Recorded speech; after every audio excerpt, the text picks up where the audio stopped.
All right, so this was a pretty interesting week of football. There were some good It was games. interesting. There was. What game stood out to you guys? I think one that probably everyone is thinking about is obviously just the Browns Ravens game last night was spectacular. It was a Yeah, that's great crazy. game, man. Yeah. And like that's the weird thing. Who would have thought like the Browns would, cuz like almost every season there's one maybe two games where everyone's like that was the Super Bowl. Like that was the regular season Super Bowl. Like that's what last night kind of felt like to me. And who would have thought that the Browns would be in that game this year? Baker's been playing a lot better since I think we hated on him publicly one time on this Yeah. episode. Yeah. He listened and he took it personally. Yeah.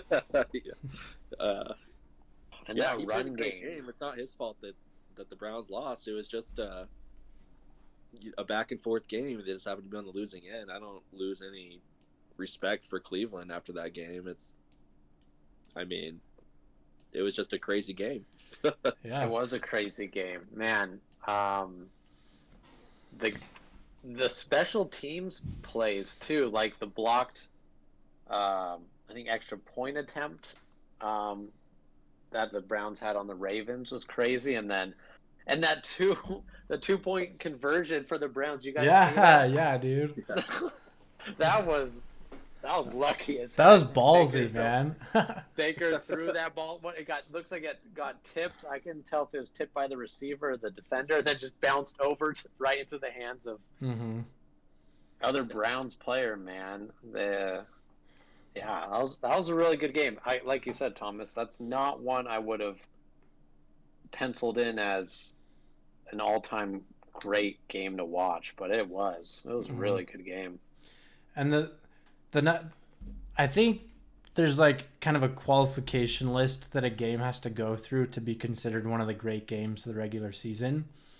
And one thing is, obviously, it's not a blowout, it's a shootout, but it's also not like because both defenses are sucking. Like, that was the cool thing about that game is there were good defensive plays along with all the good offensive and special teams plays. It was just all around a good, high scoring, super efficient football game. It was great. Yeah, it was. One thing I was thinking of this weekend, though, Thomas, is you predicted one thing completely correct, and that's that this would be the week where your Seahawks would do everything right on both Oh sides of the my ball gosh. against the Jets. Dude, I need to You did it. predict. I need to predict things more often because I've been pretty spot on with my predictions on this podcast for the most part. That was a good one, man. You guys cleaned up the Jets. You got all that perfect play out of your system just in time to play some real teams. Yeah, and honestly, I think the big thing with the Seahawks is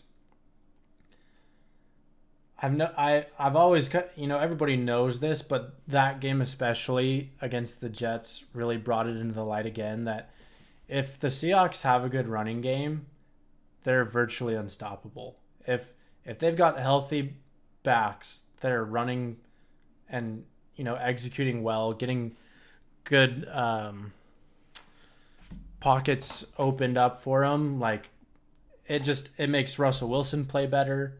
I mean, 4 touchdowns, 1 interception. That's your average Russell Wilson good game.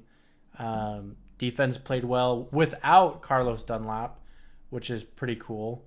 But yeah, I just think that's the key to the Seahawks magic, and it's for most teams. It's kind of like the Titans when Derrick Henry has a good game, they win, or even the Vikings. Um, I think it's kind of how it is for lots of teams, but especially Seahawks. It's just like when the run game's on point, like they're just a different team. Yeah, yeah, that's true. And I remember I think I pointed that out. That was a few weeks now where, yeah, I think Chris Carson being gone was a big factor in the Seahawks dropping a couple games, and having him back was huge. Just like with the Browns now having Kareem Hunt and Nick Chubb back was huge too. And oh gosh, I mean, yeah. just to touch back on that game, I mean, yeah, Baker Mayfield had a good game, but Nick Chubb ran for 2 touchdowns. Kareem Hunt ran for another one. So the running back position is so weird in football because it's constantly either undervalued or overvalued. And the shelf life of running backs makes it hard to, like, just because they don't last that long in the league. We know that lots of times owners don't want to pay a lot of money to have a running back because how long are you going to have that running back? But at the same time, you see such a stark difference when you have your go-to top back in the backfield versus options B or C. Yeah. And that's, I think in Seattle, that's a huge thing that people overlook is, yeah, when they do have Chris Carson, you're absolutely right, Thomas. They're a different team. And Russell Wilson plays more like the Russell Wilson we saw coming into the season when they have that consistent running game. Yeah. Kind of going off that too, I was really paying attention to the Cardinals-Giants game just because I was like, dude, the Giants better freaking kill the Cardinals or else it makes that Seahawks loss look even worse. And sure enough, Cardinals just toss them around like a rag doll.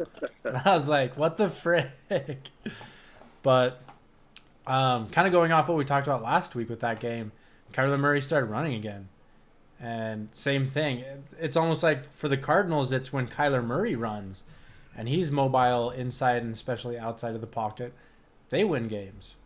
So, I think there's a reliance on running in one way or another for almost every team. Yeah, football's a lot about playing to your strengths. And so the more teams are able to play to your strength, strategize, you're going to have more success. It's just when you hit a team that's your foil, then you're going to have hard times. And that's why I think we see upsets that might be easier to see coming than we give it credit for, just because, sometimes a team, like maybe a bad team's one strength is a really good team's weakness. And so, I mean, it's any given Sunday in football. And yeah, I was actually thinking about that, about how, like, it's getting to the point, like, philosophy-wise, or I guess teams feel like if they don't have, like, a top-flight quarterback, that you can't win. But, I mean, good coaches, you can win without, an amazing quarterback if you know how to use the pieces around you correctly. Because I was watching the highlights of the Chiefs-Dolphins game, and while Patrick Mahomes threw 3 interceptions in that game or something, he still I was just watching him, he still looked like a really good quarterback. They were still up by a lot despite the turnovers early in the game, and I'm just like, wow. And I watched Tua.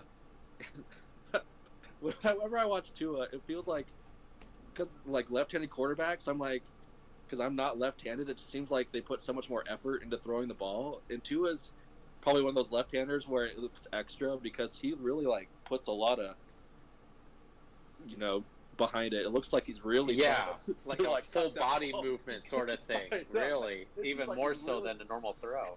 Yeah, he makes the football look like it weighs 50 pounds. But I'm just like, but the Dolphins make that work. Like, you don't have to have a Patrick Mahomes to win in this league. And I think people are getting confused about that just because how well Patrick Mahomes is playing, and or even Aaron Rodgers and lots of other quarterbacks. Like a Baker Mayfield can win in this league with talent, using the talent around him correctly. That's what I'm looking at. I agree to a point. It's obviously possible to win And by win, I mean win big. Like, Yeah. go to the playoffs, win in the playoffs, potentially win the Super Bowl. But it feels like it's more often that those teams, when it comes down to the Super Bowl matchup, more times than not, it feels like the superior quarterback wins those games. Not every time. I mean, I know for sure I'm extremely happy that's not always the case, because we wouldn't have won the Super Bowl if it just came down to which quarterback played better. I mean, especially throughout the season, the playoffs, when Peyton Manning wasn't even there most of the time, stepped in the postseason and beat the MVP Cam Newton. But anyway, I just feel like it's really hard, and more than anything, it's really hard to be consistently good when you're having to get the pieces around your quarterback working, because your quarterback itself isn't going to necessarily get you there mostly on their own power. That's why I feel like the Chiefs, year in, year out, they're good. They're great because Patrick Mahomes is that steady piece. Now, they also benefit from having a great coach and other great pieces too. But other teams, I feel like it's more likely going to be a bit of up and down. You don't know what you're going to get every year. It's kind of like restarting when you don't have like a top tier quarterback. Mm-hmm. Oh yeah, it's difficult, and it puts a lot of pressure on the coach because you got to be on your A game. Because I mean, you can't rely. Like, what's nice about having that elite quarterback is being able to rely on them when the game plan goes to crap. But I don't know. I look at teams like the Browns, the Rams, even the Dolphins. They're able to. I don't know. They're able to still win. Those teams. You're like, I don't know if they'll win the Super Bowl. But I think if you take, I think those are the kind of teams that have a chance. Like, it reminds me of the Seahawks Broncos Super Bowl in 2013, where Russell Wilson wasn't what the Russell Wilson we know now. He was a second-year starter, and Peyton Manning threw 55 touchdown passes that year. Like, it was the most elite offense, the most scoring offense ever, and Russell Wilson didn't do anything amazing that game. They played to his strengths, but they had a lot of pieces around him to win. Russell Wilson at that point was just a game manager with a lot of potential, Mm-hmm. and I think that's what we're seeing with these teams like Miami and Cleveland. Quarterbacks you can win with, but you need a little bit more than that. We're seeing the running game is still a vital part of NFL football, and a good defense, a good pass rush, and a good run stopping defense is still vital. Mm-hmm. For sure.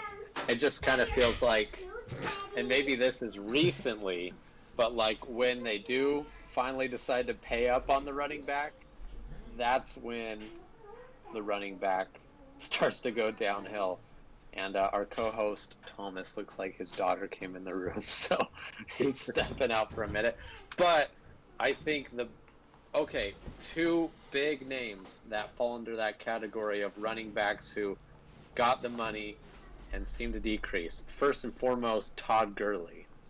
That was a huge one, and that one seems to be mostly injury. But this year, it feels like Ezekiel Elliott is that running back. Yeah, I'd agree.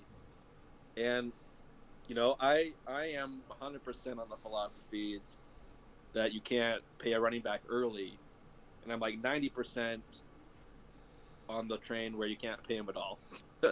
Like, there's just too many good backs that come with like serviceable backs. Like Chris Carson was a 7th round pick, and not all running backs hit, but like you want like 2 or 3 of them on your roster nowadays. And a lot of teams, run to a rotation, and so it like if you get that elite back and you use him for 3-4 years, and then you let another team pay him. You go get another one.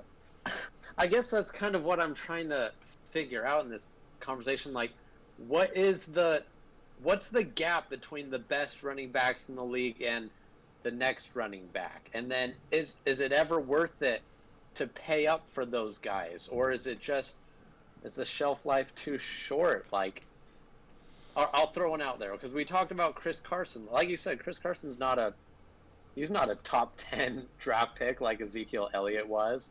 Not at all, but it seems to be a big difference when he is in the backfield for Seattle. I guess what I'm saying is, what backs in the league, if any, do you guys think is worth the big running back money? And we're gonna take out injuries because that's always a factor. There can always be a Todd Gurley freak arthritis in your knee situation. Now that is baked into the risk of it all, so that's part of it. But I want to know, what backs are you guys paying big money if you have to keep them? I can only think of one, and that would be Alvin Kamara. And that makes sense, but I want to hear why Kamara over anyone else. I think that his play style lends to him playing longer, the pass catching and all that. Like, I'm thinking of Derrick Henry, and I know you said barring injury, but I want to take realisticness into account. Like, the way he runs, like, even if he doesn't get injured, eventually he's going to slow down before, his contract's up. If I were to pay him big money, he's not going to play that well that far into the contract. And I don't think, same with Dalvin Cook. Like, even with, he's been hurt in and out, every once in a while. But, like, even if he doesn't get hurt, I don't think the way he runs either would last the length of the contract that I'd pay him. I mean, is Dalvin Cook vital to Minnesota's offense? Yes. Is Derrick Henry vital to the offense? Yes. But you use his talent until you can figure out another way to win, or until you can find someone else to replace him. Because, I mean, it's good to rely on the running back and all, but and you need a good one. It's just the shelf life of running backs is just not worth the long-term deal. I think you make a good point, Austin, and to kind of answer your question as well, Parker, I think running backs that have the play style that gives them longevity in their career and in a season and avoiding injuries and stuff. But as well, I think Austin hit a good point where if they have some receiving game too, and they can be kind of a dual threat, that's just like you're adding on, X amount more plays that your team can execute focused on your running game. And the more plays, the better. I don't think there's, I'm obviously not an offensive coordinator or an NFL expert, but a good screenplay pass to your running back and them just hitting the turbos down the sideline is so reliable and gets so many yards so often. And obviously that one, it's like usually a screenplay, there is no one defending it. You literally have to catch the potato if you're running back and take off. But if you have a running back that can do more than that and basically line up as a receiver, I think that's so much more valuable. And that's why I think Alvin Kamara and another person that comes to mind is Christian McCaffrey are so dominant. Obviously, I don't know why, but we haven't heard about Christian McCaffrey as much, lately. Obviously, he was injured and on injured reserve for a few weeks. He's been back and forth on there, but like in the end, he's you know, I think Alvin Kamara is it's better now and has been playing better as of late, but I still think Christian McCaffrey is that one like running back most teams either want him or something like him kind of thing. I was gonna to take your point of like Christian McCaffrey, man, he's out how many weeks, and it's not just you or us. I feel like lots of people have forgotten about Christian McCaffrey, Yeah. despite the fact that he was unbelievably dominant last season, like had almost as great a season as any running back can have. But he went down with injury, and that's just how running backs are just a revolving door, it seems. So Yeah, exactly. You cherish the one that you got in the draft, and then you let him go and hope you find another one. Because, well, as you know, and I say to pay Kamara, but the real value of a running back is to be able to close out a game. Well, to open a game and to close one out. And so like Derrick Henry and Dalvin Cook and like a Saquon Barkley, Ezekiel Elliott are extremely valuable to a team because of what they're used for, which is, you know, having a guy that you can rely on to not abandon the running between the tackles, which is still a really important part of football. But the reason you don't pay him is because you can't. They don't make when it come. I don't know. Come the end of the game, or you don't really rely on them. I'm trying to like say this without, because I'm a firm believer in the running game is extremely important in the playoffs, but I don't know, they're not a big enough difference maker, because you see Christian McCaffrey back and the Panthers still aren't that good.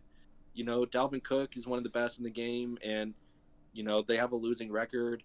The Vikings, you know, the Titans, you know, are a playoff team because of Derrick Henry, but they're not.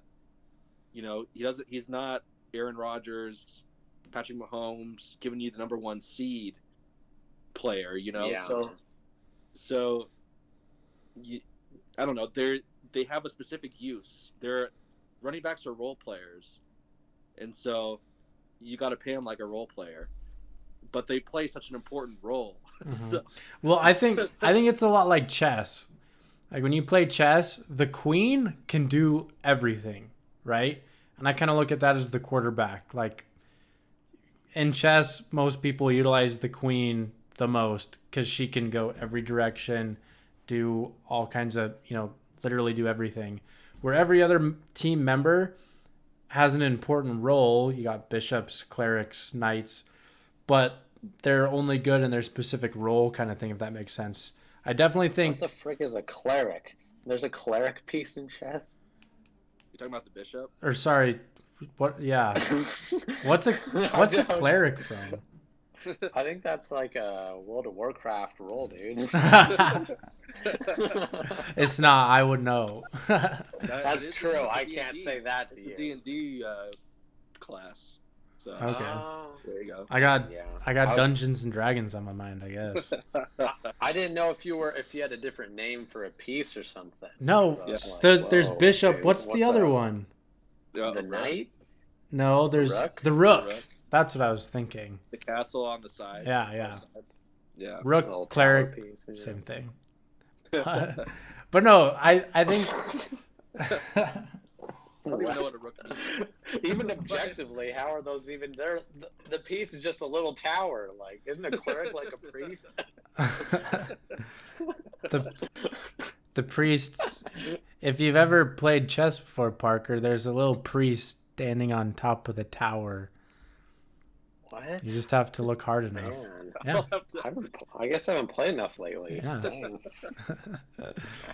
Okay. Anyway, You know what I'm trying to say, though. You get the analogy, right? Besides, Yeah. I'm sorry I said cleric, but I think the analogy stands true.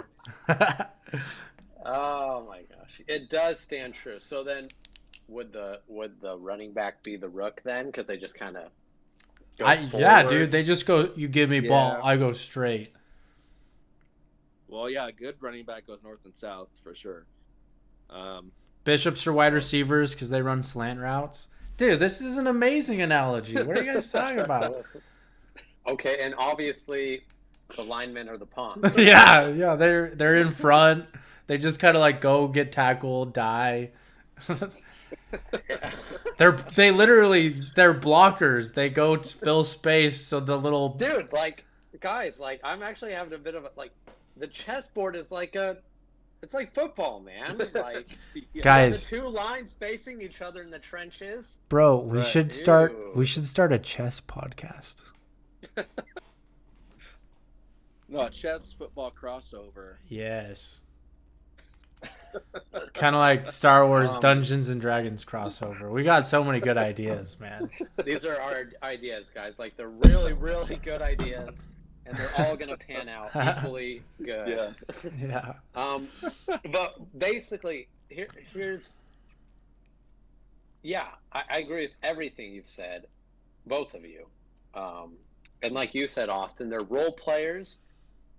And it's so hard because there is a really big difference between a really great running back playing in their prime and a average running back. Like there is a difference. So I know there's lots of people that say, save the money, just get anyone and it'll be fine. But the truth is there's a big, big difference.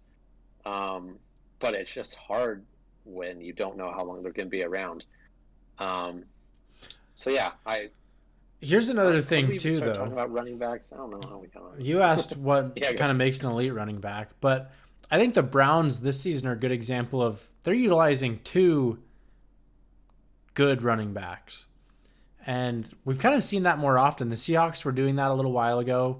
Well, even in recent years with Chris Carson and Beast Mode in front of him, and that's probably why running backs get paid the way they do, because really you have to have 3 or 4 healthy, good enough running backs on your roster at all times. And so that's a lot of salary. I mean, quarterbacks, of all salary cap space on the team, the starting quarterback's going to get like 90% of that. But with running backs, you've got a lot of guys that are technically still important. So you got to kind of divvy it out evenly. Obviously, number one gets the most, but there's different ways to play running game. And, some teams have multiple running backs. They play a lot. And I think that's great. I mean, it makes you rely less on one piece and you're relying on both your rooks instead of one. Yeah, I agree. And obviously we have seen lots of teams really try and employ a good committee backfield, some to do it with more success than others. Yeah, this year I think the Browns are the gold standard of switching out backs and having a good running game. Mm-hmm. Before them, I think the Saints, when they still had Mark Ingram and Alvin Kamara, they were a really, really dynamic 1-2 punch over there. And they still are with Latavius Murray and the Saints. They still do a similar thing. There's not that many running backs in the league that get like almost every snap and every ball. The only ones I can think of that could kind of qualify for that would probably be Dalvin Cook. Like, they really feed him the ball. Derrick Henry, yeah. I mean, Christian McCaffrey when he's healthy as well. And then, other than that, I would have put Ezekiel Elliott on there for the most part. So, I don't know. Yeah. Well, like I said, it's a role player, and it's good to have that committee because you need a different running back for a different situation. Like on a 3rd and short, you need a different kind of quarterback or running back than you would on a 1st and 10 or on a 3rd and long. Maybe you want a pass catching one if you want to, have 5 wides, but you want to have a good, like, your running back out there. I mean, it's not going to be a good idea to put, like a little 170-pound running back in on a, scrum. So I think it all depends. Like this is why I love football, because it's so complex, and it's all about knowing your personnel. And like something that drove me crazy years ago, because the Cowboys back in 2000, like the late 2000s, 2007 to 2010 ish, they had a three-headed beast running backs, and it drove me crazy because I didn't feel like they were utilizing the talents correctly. They had Marion Barber starting when I thought he was more of a closer, and doing all these wrong things. I'm like, I know, like, Marion Barber is the veteran, so you want to give him the respect having the starter, but that's not what his strength is. And so it's not really about, just put your best running back out there. It's about situational football and knowing, okay, I need someone that can accomplish this on this play. And so, I mean, that's what makes it really tough to want to pay one guy. Yeah, exactly. Well, same thing. Browns are a really good example where they're switching. They switch between Nick Chubb and Kareem Hunt so much based on what they're capable of. Obviously, Nick Chubb, I kind of feel, is more the tank. Like, he's just going to run straight through the bodies and probably make it pretty far. While Kareem Hunt has a little more finesse. He has better hands. So it's just, they really design and spend a lot of time figuring out who's good at what and kind of building the offensive runs around it.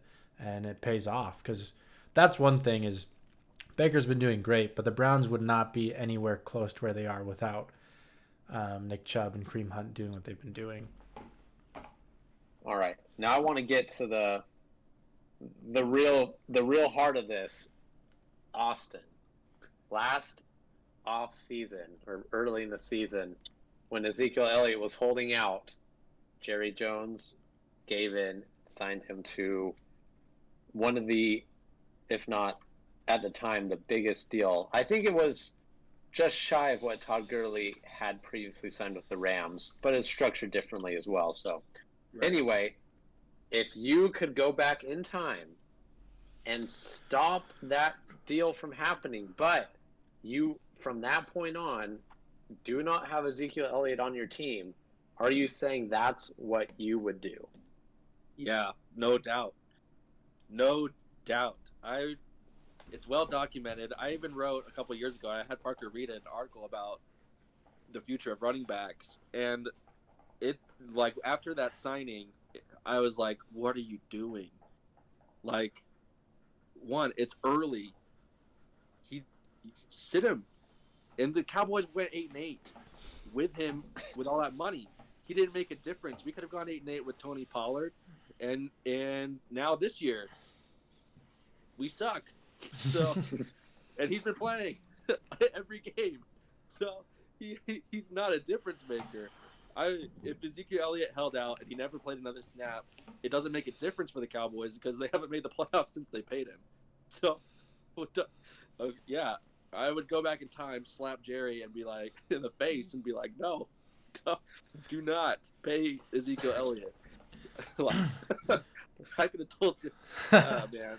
I honestly feel like you can just watch Jerry Jones and his decisions and the Cowboys organization in general the last couple of years, and you're just like,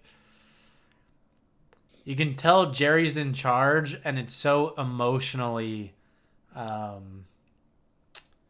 fueled, like those decisions. He wanted to pay Zeke because Zeke is his star, which, I mean, it makes sense, but in my personal opinion, you should always worry about your quarterback and signing them to a good deal before you even have talks with your running back about deals. I just think they handled the whole situation between Zeke and Dak Prescott. It was all kind of weird. Yeah.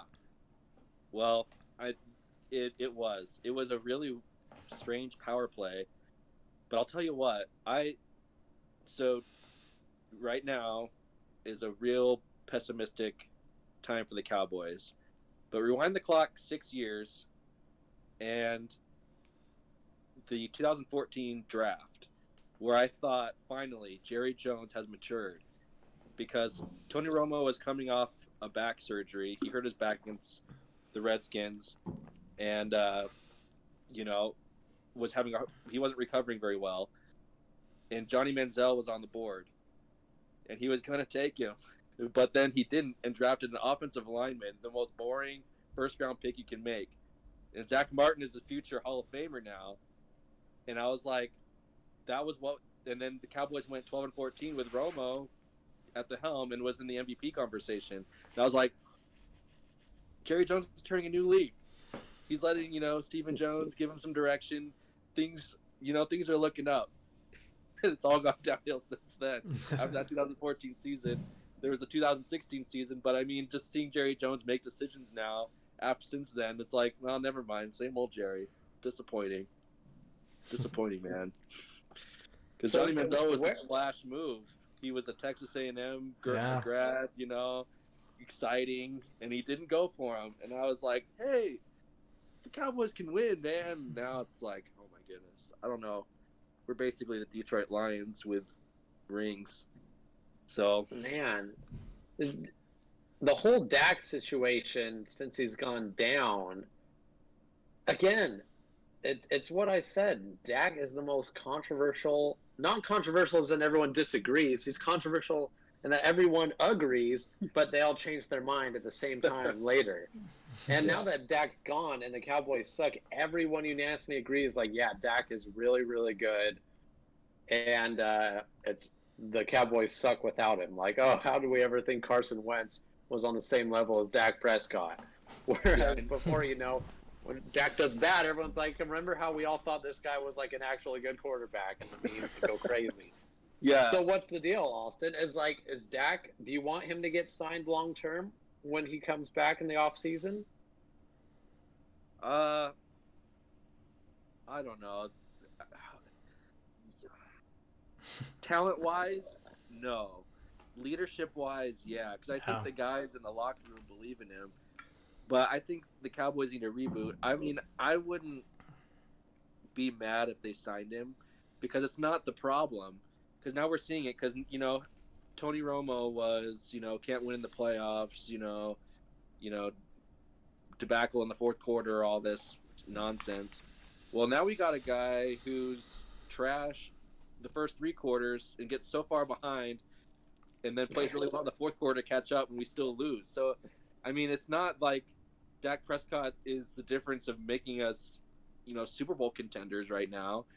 Because it's obviously deep rooted. I think Tony Romo and Dak Prescott are both great quarterbacks that are being held down by the organization, and they both could have much more successful careers somewhere else. And as much as that pains me to say, it pained me. It hurt seeing DeMarcus Ware win a ring in Denver after he played, after his amazing career in Dallas, where we didn't, we just weren't good enough, just because of just bad front office play. So it's not. I mean, if Dak's the quarterback, I believe that he is capable of winning a Super Bowl, but he obviously needs a competent front office. Dude, so, I just remembered. You remember that dream you had with Tony Romo? Yeah. You gotta tell. Wait, yeah, I don't know this dream. I don't know this dream. It's a great dream. I gotta remember. I can't remember all the details, but it basically boils down to where I was able to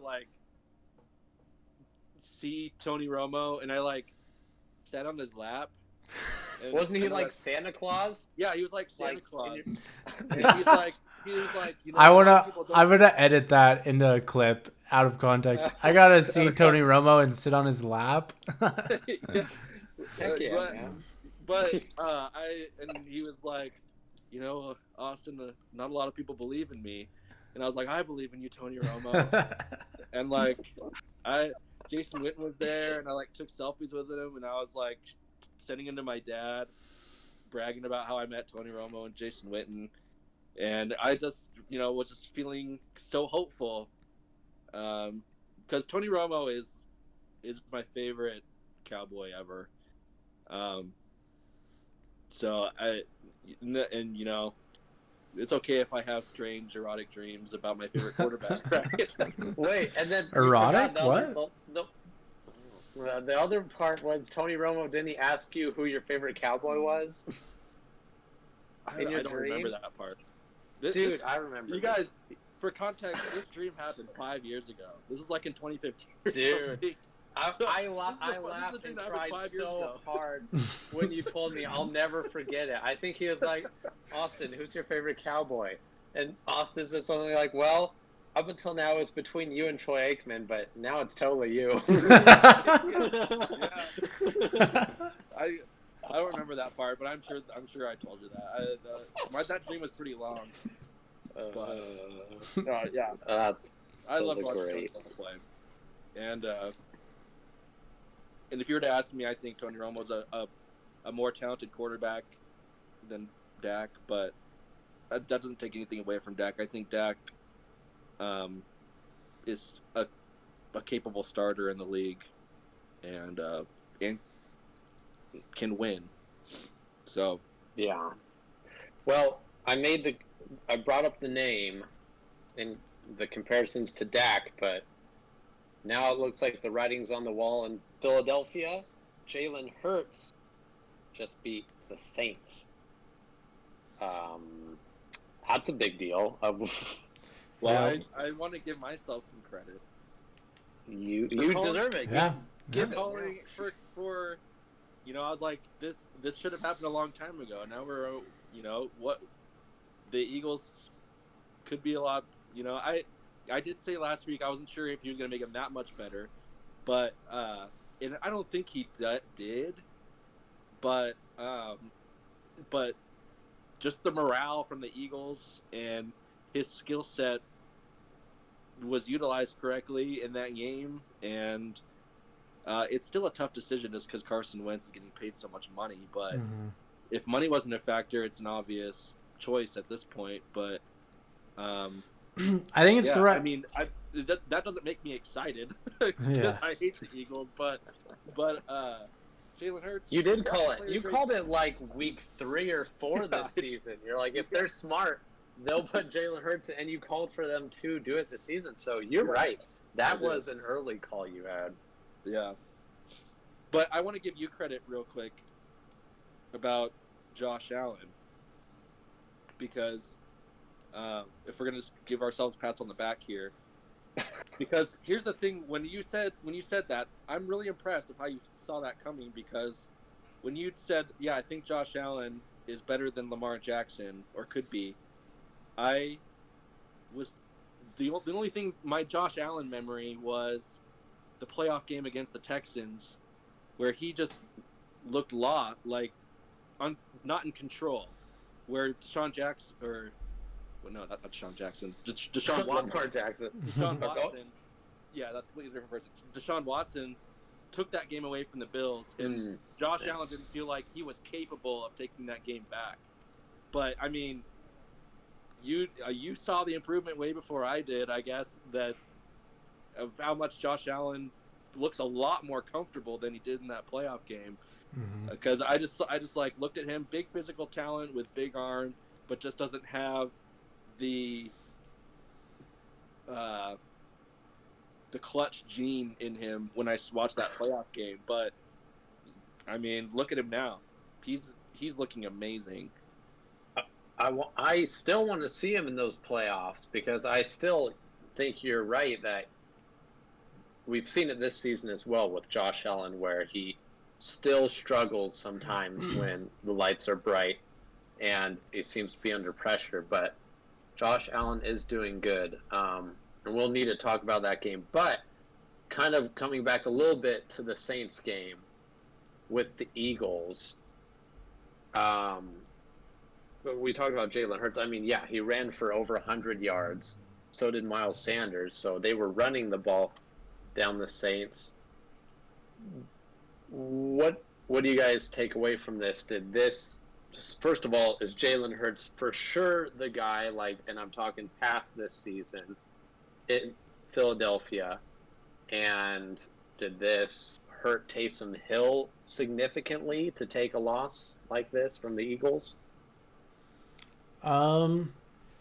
Okay, so my thoughts on Jalen Hurts is, well, he really is another Taysom Hill, Lamar Jackson, great on his feet, super mobile, agile. Um, he's got a decent arm, but they obviously really relied on his ability to run and get out of the pocket and get those first downs and stuff. Um, I don't think he's. I don't know. Here's my thought, because we're seeing it more and more often in the league where quarterbacks that are by far better on their feet with the ball than they are throwing the ball through the air. Um,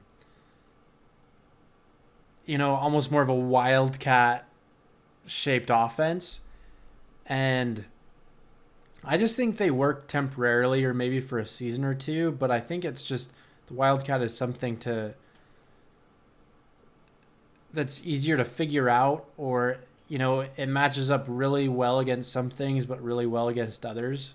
I don't know. I Same thing though. We can see Jalen Hurts improve in all aspects of the game. I think it was the right decision to put him in over Carson Wentz, and I assume they probably will for the rest of the season. Honestly, they could pull a guy off the street and he'd probably do better than Carson Wentz. So, I think it was a good game. I don't think it really hurt Taysom Hill either, because you got to remember he's a third string quarterback on that roster, and he has been for 2 years in a row now. And he's still what, 3-1 or 2-1, 3-1. I mean, and it wasn't like the Saints lost the game because of Taysom Hill either. The defense honestly kind of struggled against the run game, and I think that's the real thing. If you're gonna point blame at anything, it's that. But it was a good game. It was an interesting game because it was kind of two offenses, very similar, going against each other. I think the Eagles will get better with it too if they continue to play Jalen Hurts. They're going to continue to design the game around that play style, and I think they'll have a better last few games than most of their season. But I don't know. It's hard at this point after one game to predict whether Jalen Hurts is going to be the starter for the Eagles in years to come. Yeah, I think more than anything, like Austin said, like it looks like there's a big motivational spark on the team. Definitely. Like just knowing they have someone back there who, if things get rough, he can run the ball. And really, I just feel like Carson Wentz was playing so bad for so long. You could visibly see, I saw sometimes players look frustrated about the missed passes and like really miscues. I remember I think Miles Sanders went the outside and wide open, Carson Wentz just floats it over his head and out of bounds, and he just kind of like puts his arms up and just like are you serious? That's kind of what the Eagles had become. Mm-hmm. So the Eagles, they really look like they still have a shot to maybe take the division, but at the same time, when the Washington football team beats the 49ers this week, they're looking pretty good. But Alex Smith dealing with some injuries as well. So, like always, the NFC East, it's never over until it's over. Mathematically still in it, baby. You guys, and a win over Cincinnati. Man, the Cowboys, are they back, bro? Are they back? We done boys? I root for my team. I'll just put it that way. But I don't have a lot of hope. But if they put themselves more in position, I mean they're not in control of their own destiny. But I don't know. Another prediction that you had early in the season, the Washington Redskins or football team are in the driver's seat right now. They're looking like the best team in the NFC East, and they look like, I don't know, I think they're better than what their possible record could be. I mean, if they win 3 more games, they'll be 9-7. That's not even a winning season. Yeah. I think Bucks. So, yeah, we'll see. I think that's one thing. Alex Smith came in, and his presence has changed that team a considerable amount. I think so too, but man, this off season, it was this off season, right? Correct me if I'm just skipping a year, but this is Ron Rivera's first year coaching in Washington, correct? Mm-hmm. Yeah. Yeah. Man, when he was let go of the Panthers, which in some ways felt like it had to happen just because things were really looking down for a long time, but man, I've always thought Ron Rivera is a really, really good coach in this league. And when he was on the market for a job, first of all, part of me really wanted to have Ron Rivera coaching the Broncos. I wanted Not that the Cowboys too. I bet you did. Oh man, if he'd been on the Cowboys, that would have been a lot better than what you guys ended up with, in my opinion. Oh yeah. But I think that's honestly, if I have to point to one thing that's elevating the Washington football team over some of their NFC East rivals, I think it is Ron Rivera coming into there and changing the culture, changing just how they play. Obviously, the defense is vastly improved. The offense, still not torching the league by any stretch, but they're fairly efficient. Alex Smith is okay. Their offense is really average at best, but their defense is pretty dang good, and they can do good things. And I really think a lot of that has to do with them bringing in Ron Rivera. Oh yeah. Did you guys see the thing? Kind of off topic, but it was cool. A couple weeks ago, what Alex Smith did in the game to stop the clock in the last couple minutes. He, it was like, there's a minute and 30 seconds left in the game or something. A couple weeks ago, I'm trying to remember who they were playing against, and they're trying to stay in field or get into field goal position to get the game-winning field goal, which they did. But Alex Smith he tried a quarterback sneak kind of thing for 2 yards to get the first down. He got tackled. It didn't work. And that was third down. So then they were going to kick. He purposely picked up the ball and ran off the field with it because they didn't have timeouts. So he picked the ball up, ran off the field with it so that the refs had to call a timeout to place a new ball. And it's like, dude, that's like IQ 200 because he saw that. Like he knew what he was doing and he took the ball to the sideline with him. So that's illegal. I just thought it was so cool because that stopped the clock, gave enough time to kick a field goal for the win. And if he hadn't have done that, they would have placed the ball, the clock would have kept rolling, and they wouldn't have had time to do it. So That's crazy. It's cool. Alex Smith is one of those guys where he might not be the best skill-wise, but he's an amazing game manager. And I think that's kind of one thing is just the confidence the team has in him is what's helping a lot, along with, the new coaching staff, making the right moves. I think they're doing, at this point in the season, they're doing pretty well with what they have as a team because they really don't have, name one person on that team that's going to go to the Pro Bowl.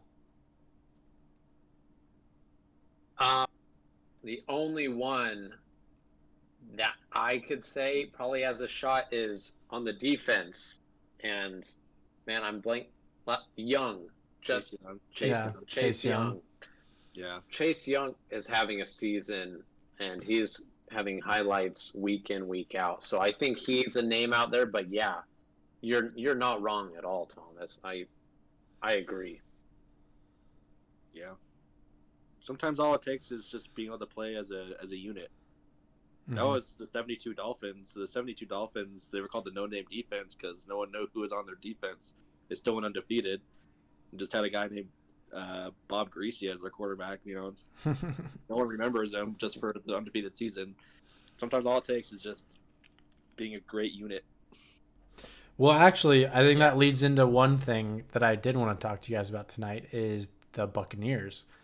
Because I feel like that's one team that isn't working as a unit right now, and it's really starting to show. Obviously, I think they were on a bye this last week, so they didn't play.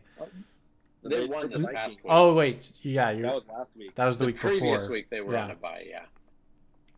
I do want to point out, Dan Bailey missed an extra point and I think 4 field goals, which totals 13 points, and they lost by 12. Kickers, man.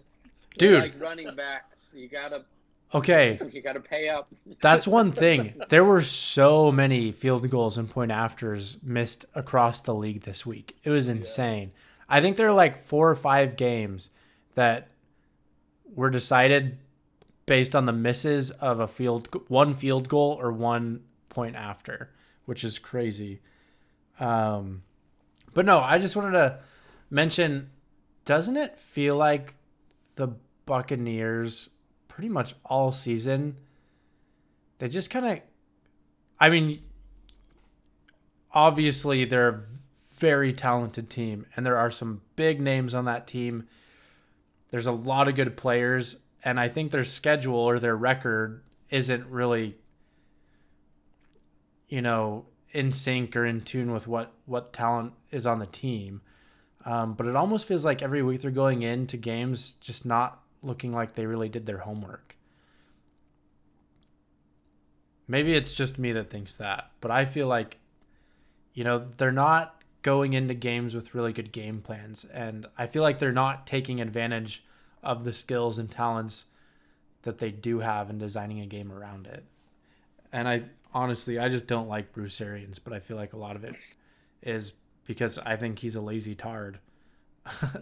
I mean, the guy retired from football, and one of his main reasons was, I just don't want to put in that many hours anymore. And now he's back, but to me, maybe I just have this like tunnel vision. I'm focusing on that one detail, but I've always thought since he's come back, like, yeah, you can tell he doesn't put as many hours in as most other head coaches. That could be the case. That definitely could be. I mean, my opinion on Bruce Arians is like we talked about recently, where I don't like him as the head coach of the Buccaneers, and my reasoning has been mostly the public drama with his quarterback and his players. I do think the Buccaneers are playing beneath their standard, because early on we thought they were going to be one of the premier teams in the league, and they seem to be on track, to still make the playoffs, but it seems like enough question marks have kind of popped up around the team where I don't think they're that many people's favorites anymore. Maybe I'm wrong, though. What do you guys think? They shouldn't be anybody's favorites. There are better teams in the NFC for sure. Definitely better teams in the AFC. So yeah, I just think there's a chance they get in with a wild card, but I don't think they win a playoff game, which is weird because their defense is insane. They've got Tom Brady, Mike Evans. I haven't even heard anything about Antonio Brown. If this team was coached by Bill Belichick, this team would be undefeated. Exactly, right? And I believe that wholeheartedly. Yes, I agree. And that's the point I'm trying to make, because he would do his homework. He would put the hours in, and he would make them put the hours in. It would be different. That's a really good point, because the talent on the Buccaneers was touted before the season started. Man, it is loaded all over the place on both sides of the ball. The team should be a lot better than they are, for sure. And there's not too many things you can point to besides coaching that make any sort of sense as to why they're not. But I don't really like the Bucs, and I don't like Bruce Arians, so I'm chill with it. Like, it's cool. And we don't like Tom Brady either. Yeah. Sucks, Tom Brady. Yeah. You suck, Tom Brady. Dude, it sucks to be Tom Brady and Bill Belichick. Unless you're a fan of these teams, then we love them, guys. Like, we support all our viewers. You guys are great. The Patriots suck. I hate the Patriots. I mean, they're great. I love them. No. All right. Well, if we're going to talk about teams where our perception might be changing, I want to know if our perception of the Steelers is changing. We did have Austin bring up Josh Allen, who, as he pointed out, I called it. He's great. What do you know? You're welcome, football world. No, I was not the first to see it, but I do think Josh Allen's good. But what's the deal with the Steelers? Why they've dropped 2 games in a row now? Yeah. Well, Are they being exposed, or are these just losses that come as part of a season and they're still top of the AFC quality? that's how I see it. I mean, like we had the discussion about the Steelers and the Buccaneers early on in our podcast our first few episodes. And I'm kind of a little giddy about it. I'm like, hey, maybe I was right the whole time about the Steelers. But I think, yeah, it's just you can't win them all. But I never thought, like, even though when they were ahead of the Chiefs, they were better than them. But yeah, I mean, it's part of it. They're still a top 3 team in the AFC. I would say it's them, Chiefs, Bills. Talent-wise, those would be my 3 true Super Bowl contenders in the AFC. But I would put Pittsburgh as the weakest of those 3. But yeah, I mean, you can't win them all. And I don't think that they lost 2 in a row. I mean, the Washington game was kind of a trap game, to be fair to them, because they did the Bills next on their schedule, and Washington is better than their record, playing better than their record right now. So, and then they lost to an extremely talented Bills team. So now we got, I mean, a real test isn't really coming, because if they beat the Bengals, who's going to be like, ooh, they're back? But I think their real test will be Week 17 when they play Cleveland. That'll be the game to see if they're legit. Mm-hmm. I have a suspicion that'll be there's a great chance that that's going to have a game with a lot riding for Cleveland, because with how tight the race is for those wild card spots, I mean, we have Cleveland, Tennessee, Indianapolis, all 9-4, and then the Dolphins and Baltimore Ravens just 1 game behind. Yeah, that Week 17 is going to be a big deal. So I'm actually on the other side of the fence from Austin, where I feel like they've kind of been the imposters for a while. And I'm not saying, when we had those discussions earlier on, I was also saying, no, they're so well-rounded, they're stacked. So we switch sides a little bit. Yeah, because I'm pretty sure you're the one that was trying to make the point, like, look who they've played. Like, yeah, they're beating a bunch of losing teams. And I still feel that way. Whenever they have games against winning teams or better teams, yeah, they've won a couple of them, but now they've lost one, and then they lost to the Washington. Well, the Washington football team. I keep wanting to say Redskins. But I think the biggest hole right now in their game is their running backs. James Conner. Yeah, James Conner and Samuels and Snell. They just haven't been getting it done, and I think it's the other thing we were talking about earlier where, and I stand by what I said last week, where Big Ben is not the same Big Ben he once was, and I think he's struggling, and his struggles are more apparent when he can't rely on his running game. And granted, they're still 11-2. They're gonna make the playoffs. They're still a good team, but I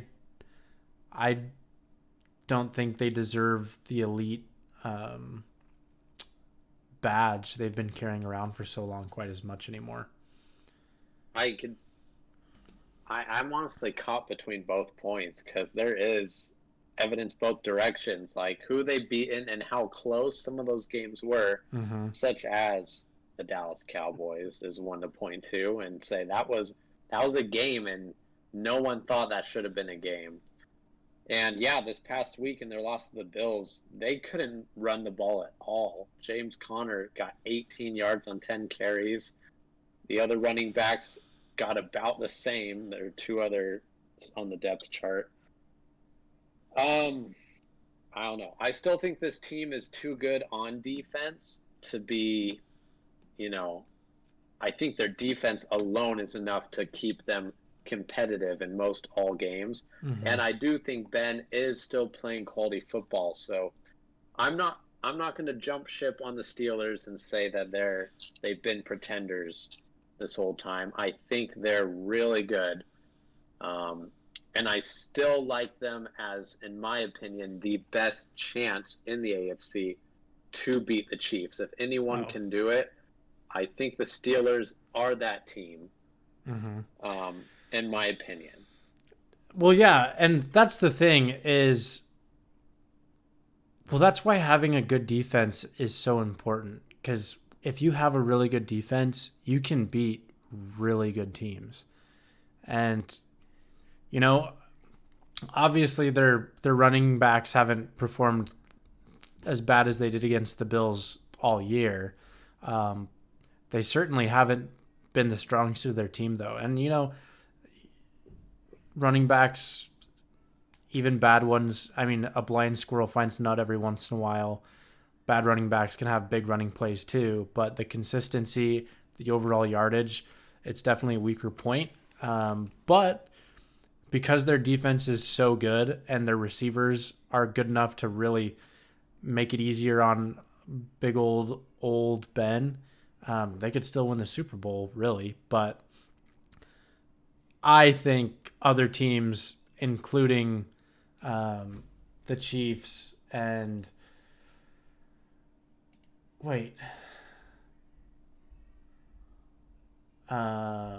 the Bills, are the two teams in the AFC that I think are better teams at this point, and I see them making it to the Super Bowl.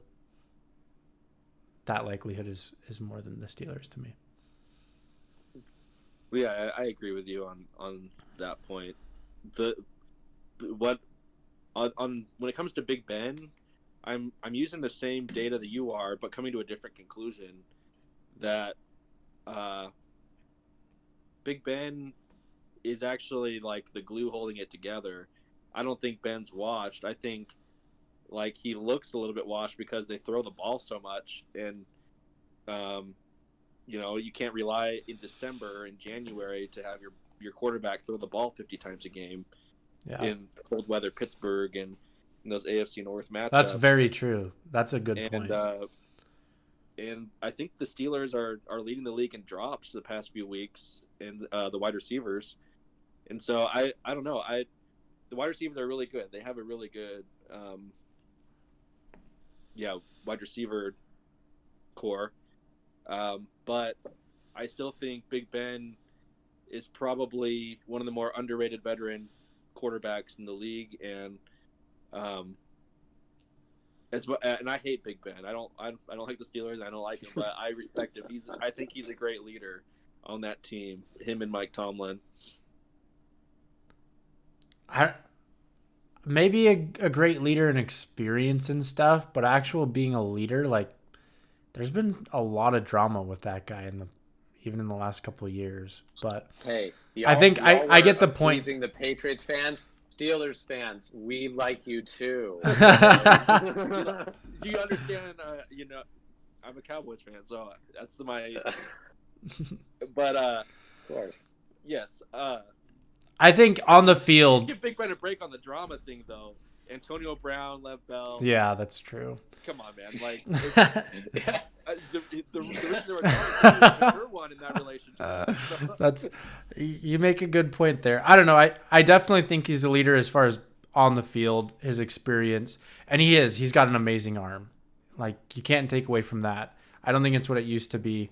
But yeah, I think. And once again, I'm not saying they're trash and he's washed up. They're 11-2. They're still one of the leaders in the AFC, but at this point, they're definitely number 3 in the AFC to me. And I don't know, to me, it's just his numbers, in my opinion, make him look better than he actually is. And I just think he's getting old, and he looks old, especially on plays that force him to be kind of athletic, which I don't know if it's ever been his strong suit. But I think he's maybe got 1, possibly 2 years left in the league, if that. And they're going to have to move on.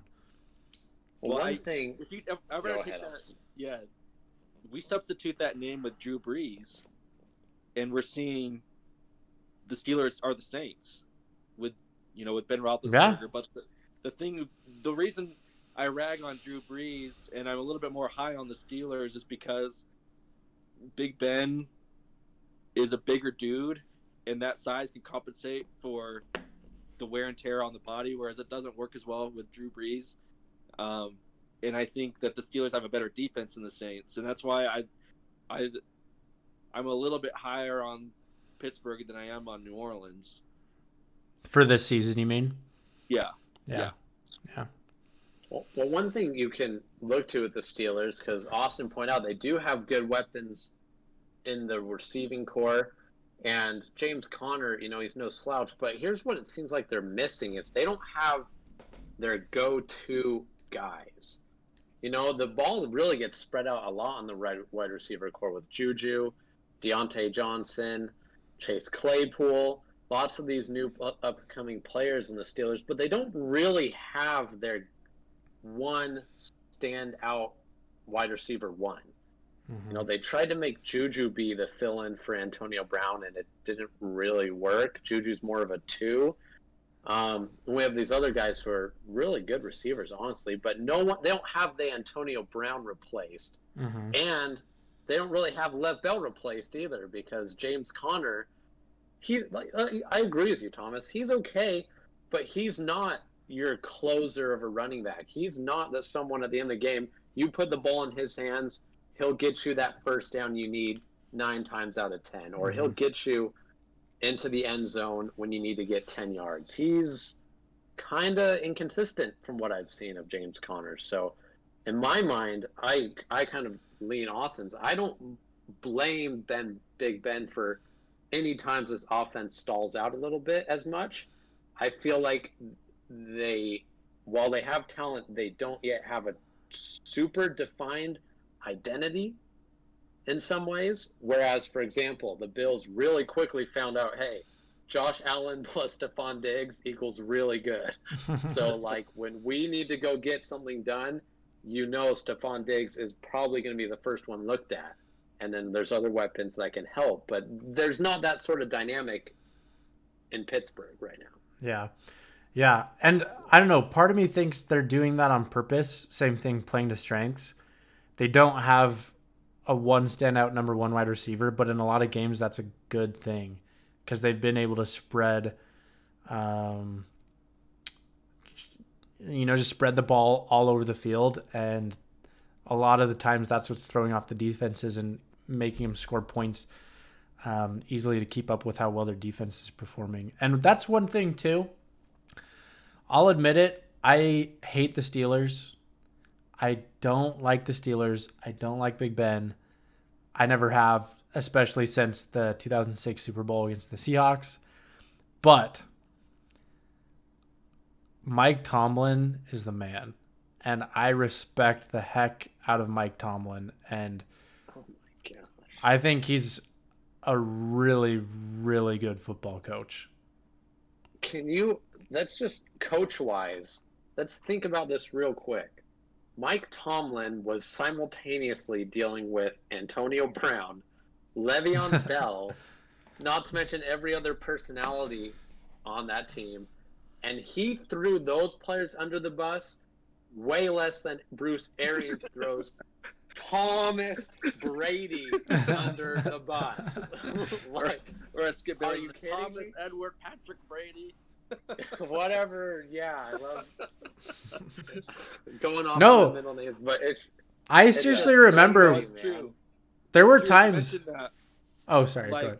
to go off of that, there's still a little bit of just kind of crazy drama in Pittsburgh. It's not as bad now that they got rid of them, but I mean, Juju Smith-Schuster has a very active TikTok account, and Eric Ebron is a whiny be, because he was like spent like most of like the past couple of weeks complaining that they had to play 3 games in 12 days or something like that, and he's a little wiener, and so I mean they still have some struggles. There's Yeah. some big personalities in Pittsburgh. It's not your daddy's Pittsburgh Steelers, because they're really a lot of divas. They're not like the go to work guys they used to be in the 70s. Honestly, Yeah. I think Mike Tomlin should go to the Hall of Fame just for his ability to manage complete clowns. His babysitting ability. Yeah. But no, I love it because when a lot of that stuff with Antonio Brown, Le'Veon Bell, and all that, there were multiple times where he said, "I am not going to put up with crap." So like no one's getting any special treatment from me, and I respect that. But as well, I think he's an absolutely amazing coach, and he's one of those guys, I think, as his career, because he's young, so he's got a lot of time to coach football. I think he's going to kind of become a Bill Belichick, where he's got a football mind, and he's really good at planning. The Steelers, if they hold on to him, which I'm sure they will, they're going to be a good team for a long time with Mike Tomlin. Well, maybe one of the good things to do here to kind of get closer to ending the podcast is we kind of just did a little bit of a top tier AFC playoff teams against each other. If we go over to NFC and we look at the top dogs there and kind of theorize how they stack up against each other, we're looking at the Packers and the Saints, who have both clinched playoff spots, and then other big name teams, Rams, Seahawks. I kind of want to talk about the Packers. I don't know if we give the I'd want to Packers too, dude. Yeah. they're due quite enough on this show, and there might be people out there saying you need to talk about Aaron Rodgers, the season he's having, and the Packers sitting currently in the driver's seat in the NFC, poised to take the number 1 seed. I've got to apologize to Cheeseheads, because I wrote Aaron Rodgers off as not personal to him, but I just thought Mahomes was just so far ahead in the MVP race. But it's neck and neck between the two of them. Yeah. So I mean, Aaron Rodgers is playing lights out, incredible football. It got closer this week because Patrick Mahomes had not his best game by any means against the Dolphins, and Aaron Rodgers, on the other hand, continues to play really, really good. So, yeah. I think Austin is smart, and I'll say it too. If you're a Packers fan, we're sorry. But We're sorry. we're sorry. But really, I feel like so far in this season, in this podcast, whenever we do bring up the Packers, we usually just complain about their defense and how not good they are. And they're still not that great. But I'll tell you right now, Aaron Rodgers has my MVP vote. Because even numerically, he's at this point better than Patrick Mahomes. But he's doing it with a very lopsided team, where his offense, because of him and what he's doing, is so dominant, they're making up for the struggles the defense has been having. Where Patrick Mahomes, it's more of a well-rounded team and a very seasoned football coach that knows what he's doing. So I think Aaron Rodgers is doing a lot more with a lot less, and it's extremely impressive. And I think they deserve that number 1 spot in the NFC for sure. Yeah. Numerically, is what gets it for me, because if it was up to me, it'd be who's actually more valuable, and it's obviously Aaron Rodgers is more valuable to his team than Patrick Mahomes is, because the Chiefs are can make the playoffs without him, but the Packers are struggling to make the playoffs without Aaron Rodgers.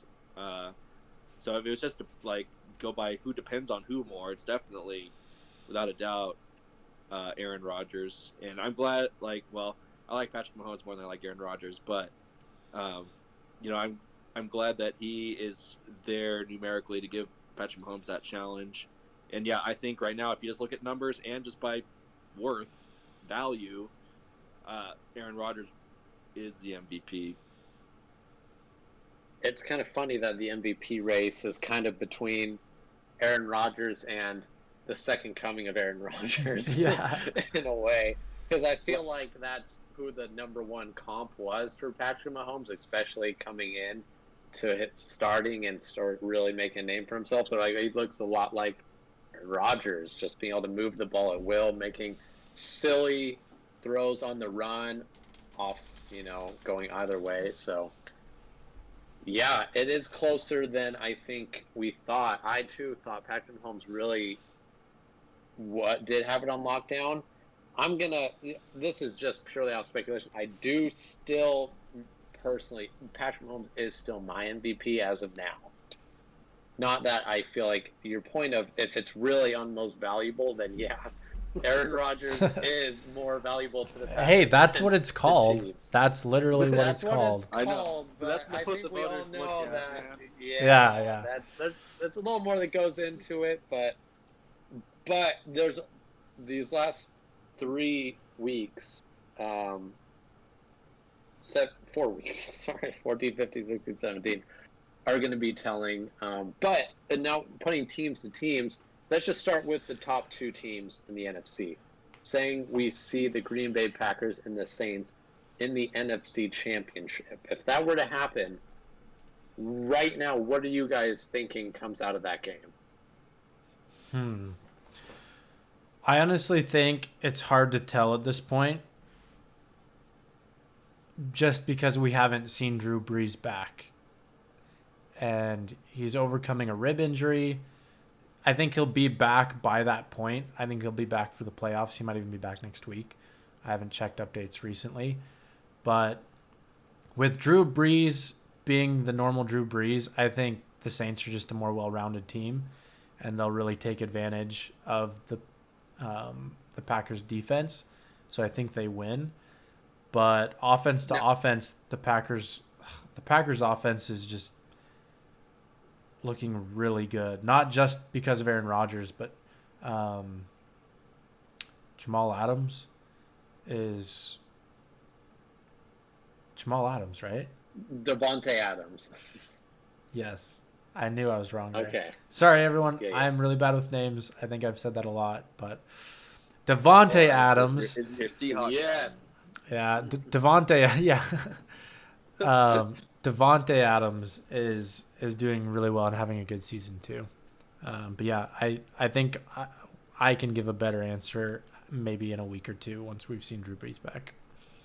But are you saying you are leaning Packers to take that? If I heard correctly, or I would say I'm leaning Saints because Drew Brees will be You're leaning back, Saints, and I okay. think they're a more well-rounded team. I think Saints will win okay. that. That's what he said. I mean, that's not Sorry. the Seahawks are going to be in the NFC Championship, so this is all hypothetical anyway. This is all theoretical, and Tom is like, this won't happen because the Seahawks will be there. I'll entertain your segment, but Austin, what are you seeing? Well, the Saints aren't the same Saints from earlier in the season.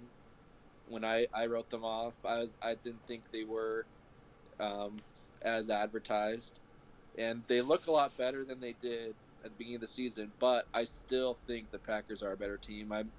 I think they played in week 2 or so, week 3, and in a Sunday night game or something like that, and I predicted the Packers would thrash them.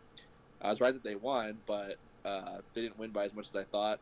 I think it'd be the same result, though. I think the Packers win. I don't know by how much. I don't want to get that bold again, but I think, like, Drew Brees or no Drew Brees, I think Aaron Rodgers is just playing too much at an elite level. And whether it be in New Orleans or in Green Bay, I think quarterback play in this type of game is more important. Obviously, we know Alvin Kamara is a great running back, but I think Aaron Jones is capable of going toe to toe with him, and I think he runs better in between the tackles than Alvin Kamara. So I think, and yeah, the Packers have the better number 1 wide receiver. I think Devontae Adams is better than Michael Thomas. I really like the Packers in that game. if they were to play.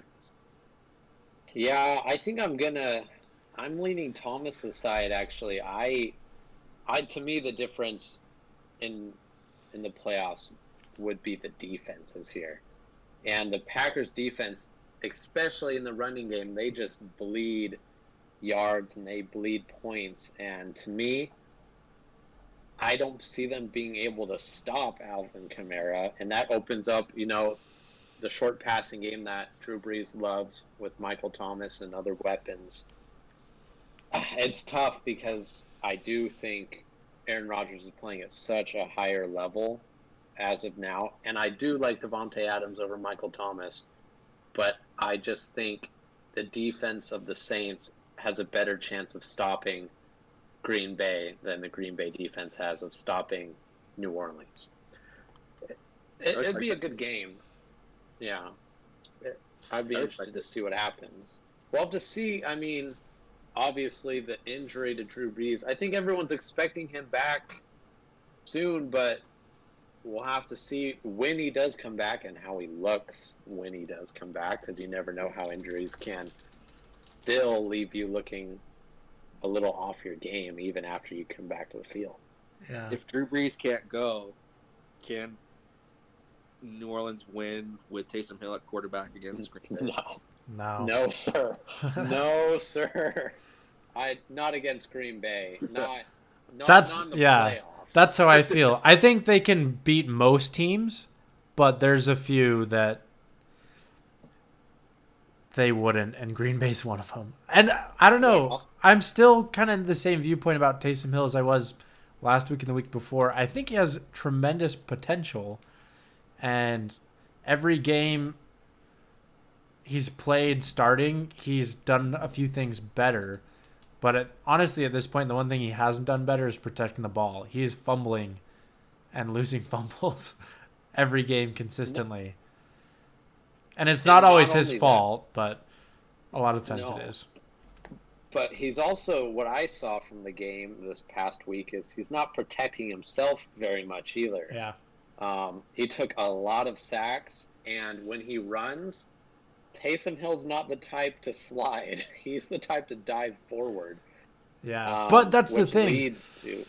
I think he's valuable in the sense where that's a simple...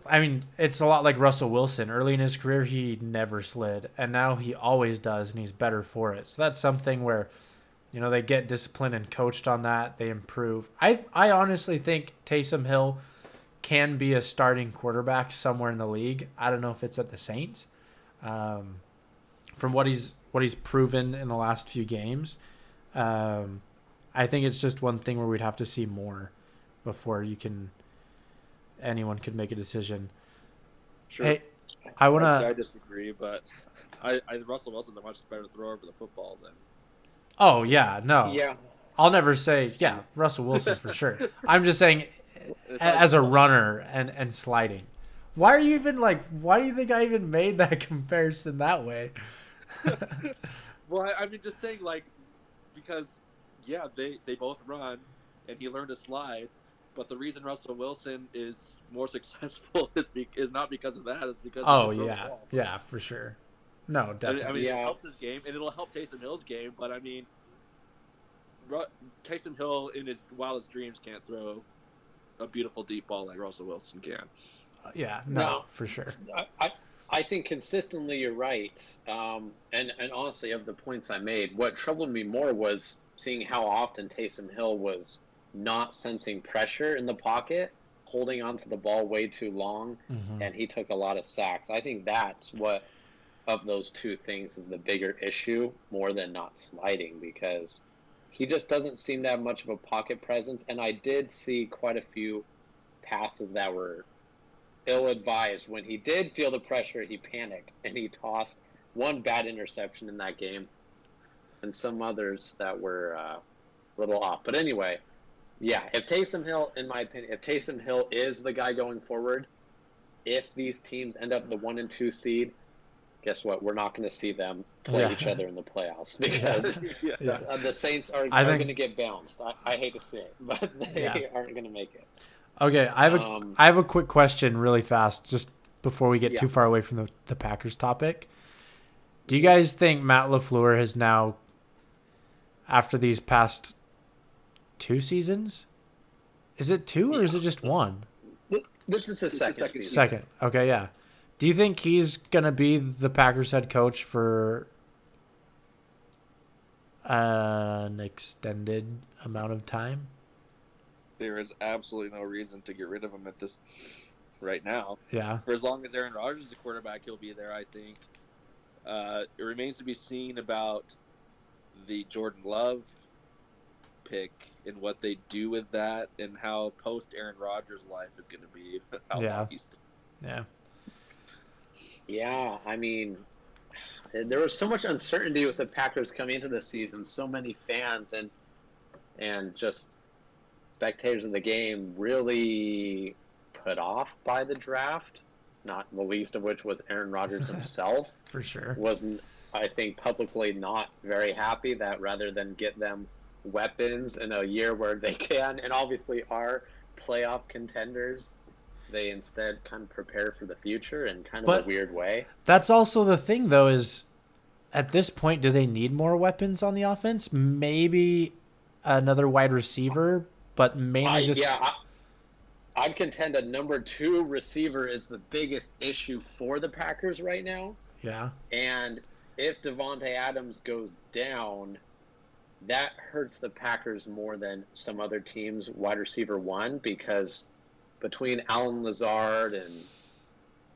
MVS on the Packers, there hasn't really been anyone to really solidly step up yet. Mm-hmm. So I do think if they had another wide receiver, that they'd be looking even better than they are now. Mm-hmm. But again, it's really Aaron Rodgers, though. I mean, that's the biggest thing. Aaron Rodgers playing great. If he plays like this and no one stops him, then he's going to take them to the Super Bowl. Mm-hmm. Yeah, well, that's the thing. I think if the Packers make it to the NFC Championship this year, I think Matt LaFleur probably cleaned up a lot of the distrust he may have gotten from the draft. Because obviously they wanted offensive weapons. Matt LaFleur didn't think so, and they made it to the NFC Championship, or they're going to make it probably pretty far in the playoffs because relying on the offense they have. Hard to know how much the floor played into the draft. I have no idea how any of that stuff was, especially with the Packers. That was really weird. But yeah, as far as, it's a really good question. To be honest, Matt LaFleur, he's not even really on my radar of coaches for some reason, because that team just is Aaron Rodgers to me. But I feel like the comparison to Peyton Manning, where any coach Peyton Manning had didn't ever feel like the real head coach, and Aaron Rodgers has become the Peyton Manning of the league, where he's extremely talented and runs the offense, but only had at this point of his career only has 1 ring to show for it, and also likes to call plays in the huddle too. Mm-hmm. Yeah, exactly. So I know it's like it's kind of like Tony Dungy was the coach, and Jim Caldwell when he had those Super Bowl runs with the Colts, but they never really felt like they were actually in charge. Like they were in charge of the defense or something else. So that I know it's hard to say. I'm like, Matt LaFleur is just like a figurehead. So, you guys remember that quote Aaron Rodgers had early in the season? I think he said sometimes he pretends the microphone isn't working in his headset so he can call whatever play he wants. Yeah. That's so Aaron Rodgers, though. I doubt it. But I think that's a good point. We probably really won't know until Aaron Rodgers is gone, which will probably still be a while kind of thing. Yeah, the playoffs might shine a brighter light on the coaches because, everyone will be watching, not just those people in Green Bay or those playing them. So, we'll want to see how it goes there. But, do you guys see a team here in the NFC playoff picture that seems like they are well suited to take down Green Bay in the playoffs? I know this is a controversial team and a quarterback, but I like the Rams, guys. Like I know Jared Goff doesn't always look great, but the talent, that's another example of a team that they have around him is phenomenal. Mm-hmm. They're, I mean, you point to a weakness. They're built a lot like the Browns, but they're better than the Browns because they've got, the best interior linemen maybe to ever play, and they've got great secondary, and they've got a lot of guys. It's kind of like, they don't have a true wide receiver one, but they've got a lot of guys to throw to. It's a very system oriented team, and they've got talented enough players to execute it. I don't know. I want to talk about defense. I think they can make a run. They have the defense. I mean, that's the thing that elevates them above most of the other teams in the NFC playoff picture. We're not seeing a lot of really good defenses out of these teams. I mean, and if they do, like Washington football team, then there's a lot of question marks on offense. So I'll give you that. I'm a big detractor of the Rams on offense. I just don't believe in Jared Goff. I can't see them winning the whole thing, but that defense could cause problems in the postseason for sure. So I don't mind that take at all, really. I think they're a team I could see winning the NFC. I could see them representing the NFC in the Super Bowl. I don't know if they'd win it, but I think they're as complete of a team as as New Orleans or Green Bay. Yeah, I could see that. If it comes down to Rams-Packers, I mean, here's how the game in my mind would have to go for the Rams to win. Like, Aaron Rodgers is going to have to be, like, under pressure and having a bad game, because if it's an offensive shootout, maybe this is my bias. Aaron Rodgers is going to take the Rams to task if it becomes an offensive game. So to me, the Rams have to dominate on defense and really control the line of scrimmage if they're going to beat a team like Green Bay. Well, they can, because the Rams team can make Aaron Rodgers frustrated because they've got an even better pass rush than the Buccaneers did, and if they can get him to that level of frustrated that the Bucs did, which I think they're completely capable of, because Jalen Ramsey can shut Davante Adams down. I mean, he's capable. I think it'd be a really great matchup. But if he were to be able to do that, the Packers' offense would not look the same. Mm-hmm. Well, that's what I'm talking about. Yeah, if Davante Adams is being trailed by Ramsey the whole game and he's having to throw the ball to other people and make plays, that's where they're going to wish they had a really solid guy. Like in Seattle, for example, you have Tyler Lockett, DK Metcalf, both of them very capable of taking over games and having that connection if one of them isn't, and I don't see that in Packers. So that's a really good point, actually. Yeah. I honestly think like the Rams defense is the Packers killer. I think that's a defense designed to beat the Packers offense because Aaron Donald can, along with the rest of the defensive line, can totally push around Aaron Rodgers. And if Aaron Rodgers is getting pushed around and Davante Adams, Jalen Ramsey is not going to let Davante. Why do I keep saying Davante Adams? No, that's actually the right name. Yeah, it's the correct Adams. You had it that time. Yeah. Oh, yeah. It is Davante Adams. Yeah. It's the Adams. What I'm trying to say. That's the correct one. What I'm trying to say is Jalen Ramsey is not going to let him have a standout game. It'll be average at best. If they're both playing, if Jalen Ramsey's playing to his capabilities. And I think that mixture, wide receiver number one, really only good wide receiver, is semi-shut down, and there's pressure on Aaron. That's a recipe for disaster. But then I think as well as the other matchup would obviously be the Rams offense versus the Packers defense. And I think they just get out coached by Sean McVay, and they could easily win that game. Yeah, the problem, the Rams would run the ball down Green Bay's throat. So that's how they win on the offensive side of the ball. But yeah, it's those matchups there and this That would be Devontae a Adams really versus good Jalen game. Ramsey.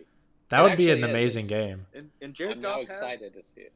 outdueled Patrick Mahomes in his career, so it's not out of the question. Yeah. But yeah, I mean, Jared Goff is not the same Jared Goff of that era, but I mean, only 2 years ago. But yeah, I mean, He doesn't look the same. It'll be it's an interesting game. I don't know, like that scenario is a lock to happen, but it's a likely one. I mean, it's not. It's not an improbability.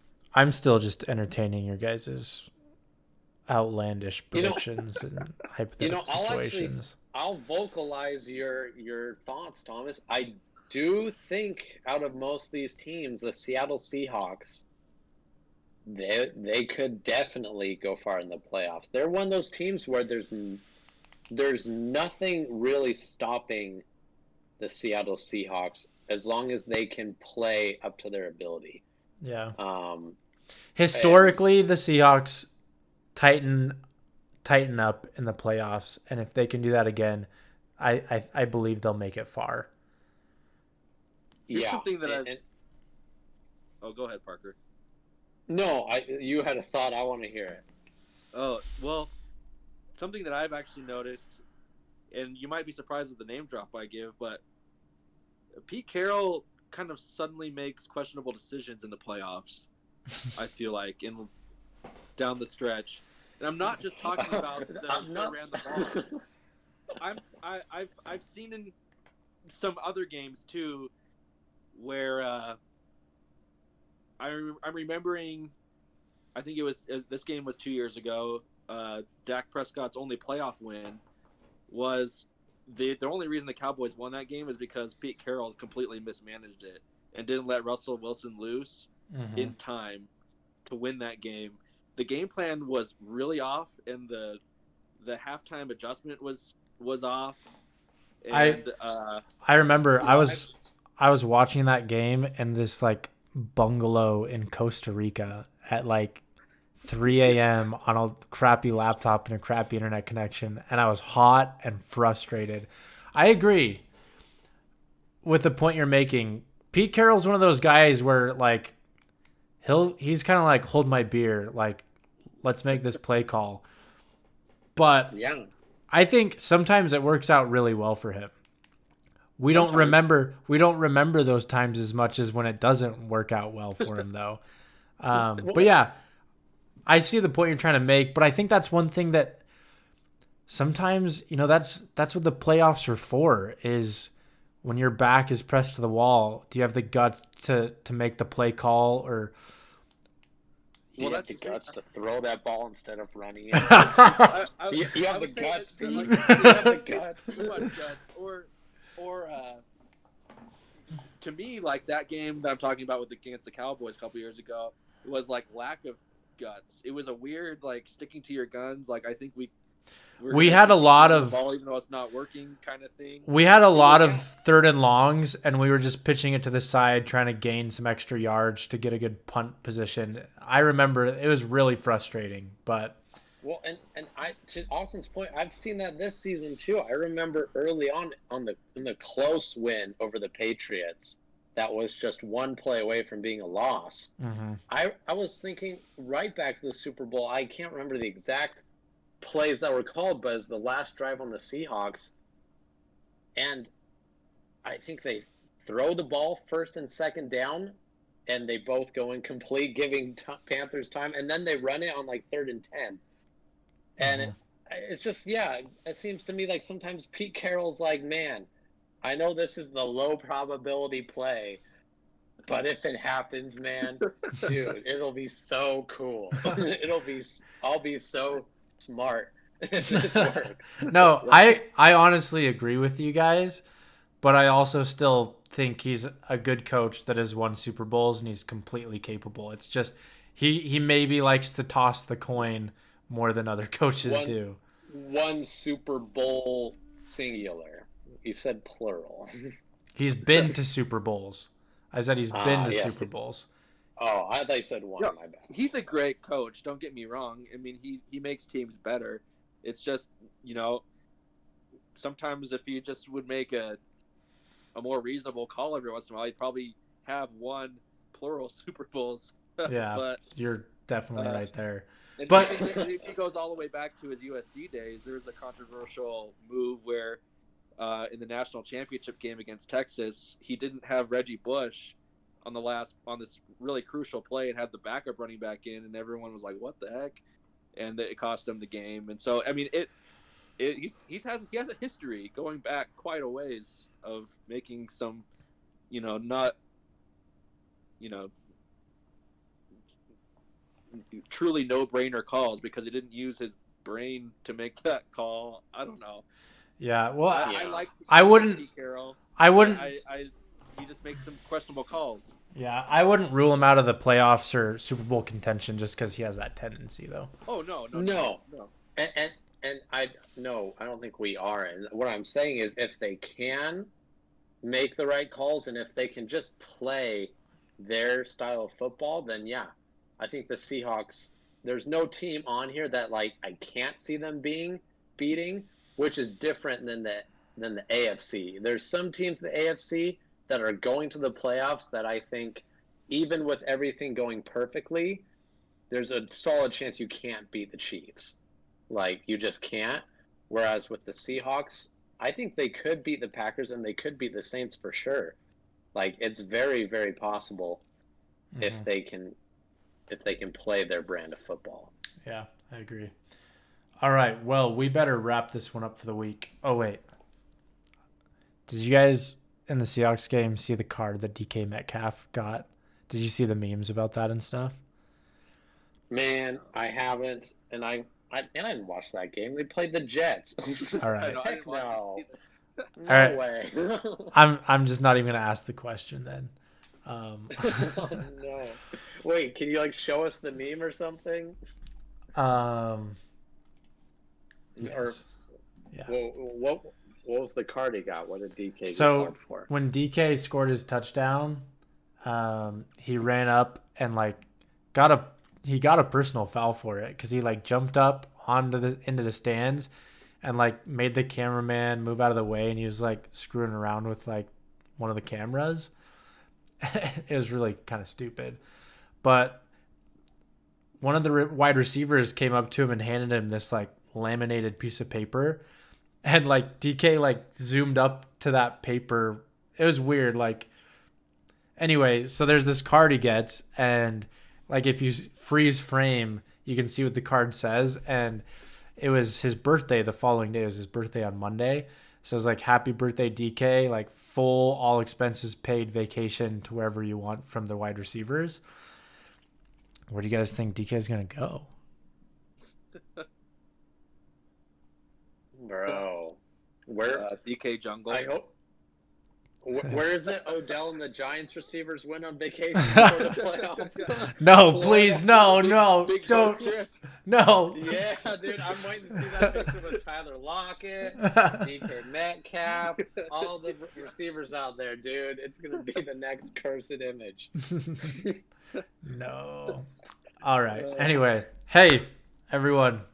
Thanks for sticking around to the end. If you're here, we appreciate everything you guys are doing as far as listening to the podcast, subscribing to the channels. Please do so if you haven't yet.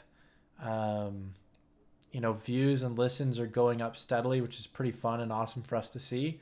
We're excited to keep doing this. We have big plans for the postseason, big plans for the off season that still need to be finished being big plans. But we're going to try and continue to bring content one way or another throughout the year. You guys are awesome. Have a good week. Later.